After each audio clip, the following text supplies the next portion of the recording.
کو فروغ دینا.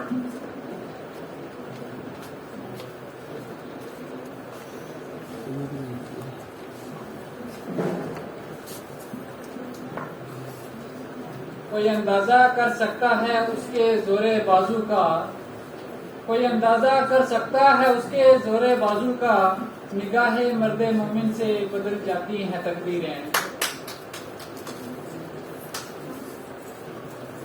قابل احترام جناب ڈاکٹر چمن لال بھگت صاحب، ڈاکٹر اعجاز احمد صاحب، اسکالر صاحبان اور میرے ہم پیشہ ساتھیوں، سب سے پہلے میں آپ تمام ساتھیوں کو اور اپنے اساتذہ اکرام کو اپنے دل کی عمیق گہرائیوں کے ساتھ سلام و آداب پیش کرتا ہوں اور اس دن کی مبارکباد پیش کرتا ہوں. جیسا کہ ہم سب یہاں پہ آج سر سید ڈے کو منانے کے لیے اکٹھے ہوئے ہیں، آج کا یہ دن ہم تمام ساتھیوں کے لیے یہ بہت اہم دن ہے، اور یہ دن اس شخص کی یاد میں منایا جاتا ہے جسے معمار ہند، مصلح قوم، رہبر ہندوستان یعنی سر سید احمد خان کے نام سے جانا اور پہچانا جاتا ہے. آج میں آپ سب کے سامنے جس موضوع پر بحث کرنے جا رہا ہوں وہ ہے سر سید نے مغربی علوم کو کس طرح سے روشناس کیا اور مغربی علوم کو کس طرح سے ہندوستانی قوم کے اندر متعارف کیا. جیسے کہ جب عرب کا دور تھا، جہالت بہت عروج پہ تھی، انسان بے بس تھا، لاچار تھا، اس کے پاس کوئی وسیلہ نہ تھا، اس کا کوئی ہمدرد نہ تھا، نہ کوئی مددگار تھا، وہ ہر ایک چیز سے بے بس ہو چکا تھا. تو ایسے حالات میں جب کوئی ان کو مددگار ثابت نہ ہوا تو رب کریم نے پیغمبر اسلام صلی اللہ حضرت محمد صلی اللہ علیہ وسلم کو زمین پہ اتارا اور ان تمام مخلوقات کے لیے ایک رہبر چن کر یہاں پہ بھیجا. اسی طرح ٹھیک ہندوستان کے اندر بھی ایک واقعہ رونما ہوا جو 1857 عیسوی کے دور کا تھا. 1857 عیسوی کے دور میں ہندوستان کی سرزمین پہ مغربی ایک قوم جو تھی وہ مسلط ہو گئی جسے انگریز قوم کہا جاتا تھا. اس انگریز قوم نے ہندوستانیوں کو بہت زیادہ پریشان کیا، تنگ کیا، انہیں زندانوں کے اندر بند کر کے رکھا، انہیں قتل کیا اور ان کے لیے کوئی روشنی کی سمت یا کوئی روشنی کی کرن نظر نہیں آنے لگی. چنانچہ اس حال میں خدا پاک نے سر سید کو ایک مصلح قوم کے طور پر ہندوستان کی سرزمین میں اتارا، جنہوں نے اپنی قوم کے لیے نمایاں کارنامے انجام دیے. سر سید احمد خان کی ادبی اور سیاسی حیثیت مسلم ہے، ادبی اور سیاسی شعبوں میں ان کی خدمات بہت زیادہ ہیں، لیکن قوم پر جو احسان انہوں نے علم و ادب کے ذریعے کیا اور علم و ادب کو فروغ دینے کے ذریعے کیا وہ ہمیشہ ہندوستان کی عوام کے لیے بہت بڑا ایک کارنامہ ہے جس کی وجہ سے ان کا نام زندہ اور جاوید رہے گا. 1857 عیسوی کی بغاوت کے بعد جب اس بغاوت سے ناکامی حاصل ہوئی تو سر سید نے یہ محسوس کر لیا کہ اونچے اور درمیانے طبقے کے مسلمان جو ہیں تباہ حال ہو چکے ہیں، اور جب تک یہ مسلمان اپنے باپ دادا کے کارناموں پر شہی کرتے رہیں گے تو یہ برباد ہوتے رہیں گے، انگریزی زبان اور مغربی علوم سے نفرت کرتے رہیں گے، اس وقت تک وہ دنیا بھر میں رسوا ہوتے رہیں گے. اگر یہ سب نفرت سے بچنا چاہتے ہیں اور رسوائی سے بچنا چاہتے ہیں تو انہیں مغربی علوم کو حاصل کرنے کی ضرورت ہے. سر سید نے 1863 عیسوی میں کلکتہ کے اندر ایک جلسے میں یہ بات کہی تھی کہ ہر طالب علم اس نتیجے تک پہنچے گا کہ حق کثیر العباد ہے، کہ یہ دنیا اس کے فرقے، جماعت اور معاشرے سے کہیں زیادہ تو وسیع ہے. جہالت ہماری سب سے بڑی دشمن ہے. اگر ہندوستان کے باشندوں کو انگلستان کی عظیم طاقت کا اندازہ ہوتا تو 1857 عیسوی کا ناخوشگوار واقعات ہرگز یہاں پہ نہ ہوتا.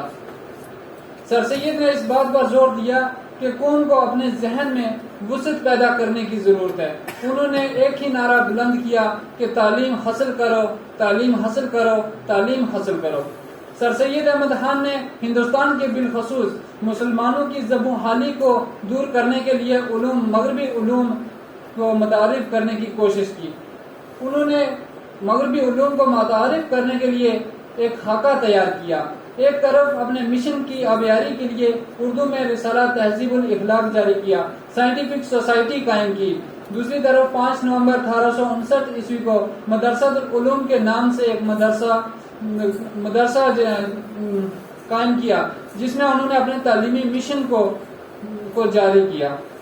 جدید نصاب کی تعلیم کو دیکھنے اور سمجھنے کے لیے 1869 عیسوی میں سر سید نے اپنے بیٹے کے ہمراہ انگلستان کا سفر کیا۔ جب وہاں انہوں نے انگلستان کی یونیورسٹیز اور کیمبرج یونیورسٹی اور آکسفورڈ یونیورسٹی کے تعلیمی نظام کو وہاں پہ دیکھا تو انہیں پتہ چلا کہ یہاں کا تعلیمی نظام تو ہمارے تعلیمی نظام سے بہت بڑھ چڑھ کر ہے۔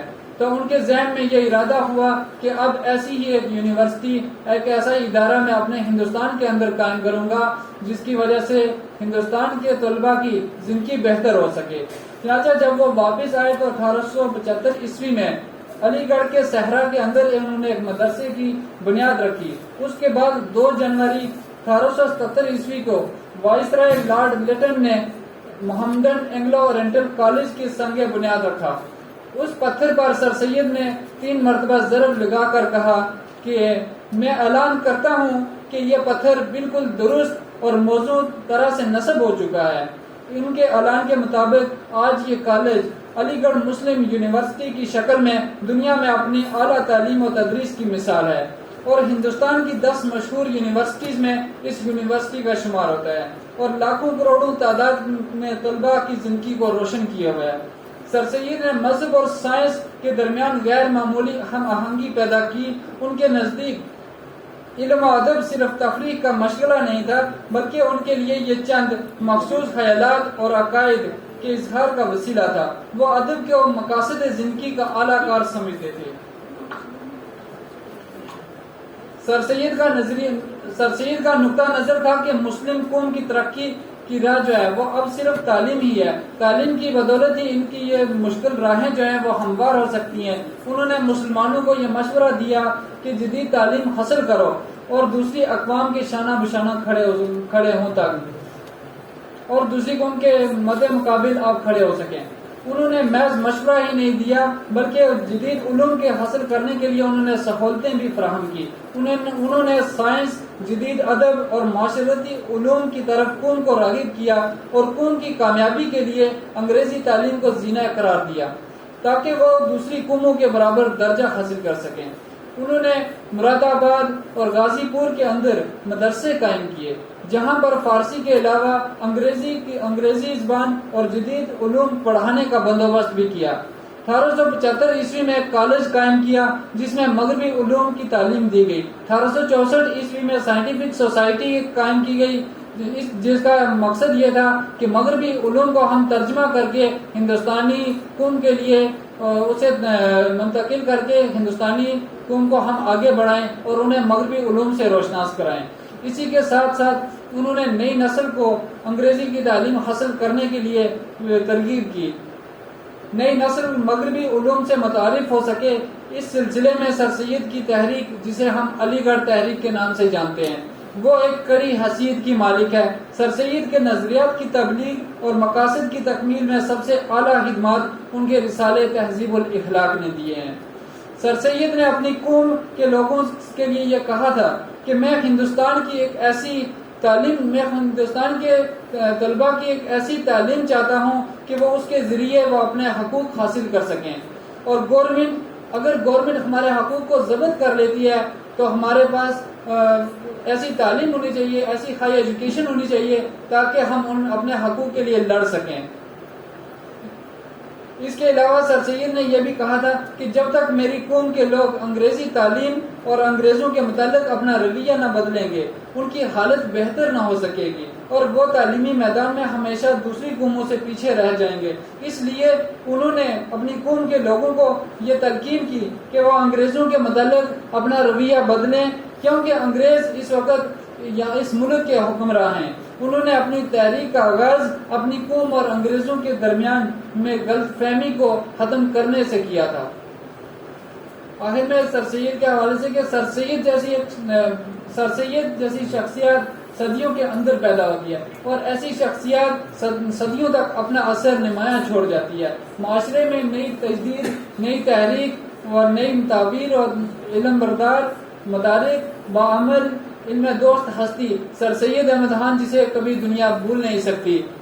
مت سہل انہیں جانو پھرتا ہے فلک برسوں، مت سہل انہیں جانو پھرتا ہے فلک برسوں، تب خاک کے پردے سے انسان نکلتے ہیں۔ مت سہل انہیں جانو،